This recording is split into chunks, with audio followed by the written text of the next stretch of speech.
বাবা সোহেল, হ্যাঁ আব্বাজান। একটু দাঁড়াও, তোমার সাথে কিছু কথা ছিল। হ্যাঁ আব্বাজান বলেন। আচ্ছা বাবা, কথা পরেই কই, কিন্তু তুমি এই ভর সন্ধ্যাবেলায় কই রওনা দিলা বাবা? আব্বাজান একটু পর মাগরিবের আজান দেবে, এই জন্য আগে থেকে আমি মসজিদ বলে আগে যেতেছি। আহ বাবা, তোর কথা শুনে বুকটা ভরে গেল। তুই কত খারাপ ছিলি, বন্ধু বান্ধবের সাথে আজে বাজে নেশা করতি। যাক, তোকে যে আল্লাহ এত ভালো বানাইছে, এজন্য আমি আল্লাহর কাছে শুকরিয়া আদায় করি, আলহামদুলিল্লাহ। আচ্ছা আব্বা, তুমি জানি কি জানি বলতে চাইলে ওটা একটু বলো, নইলে আবার আজান দিয়ে দিবে, আমার মসজিদে যাওয়া লাগবে। ও আচ্ছা বাবা, ঠিক আছে। ওই যে তোর মার না খুব অসুস্থ, কয়েকটা টাকা লাগতো, একটু ওষুধ আনতাম। ও আচ্ছা আব্বা, দিতেছি। रुको जरा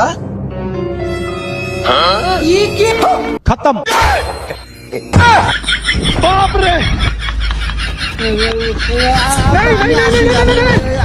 আসি।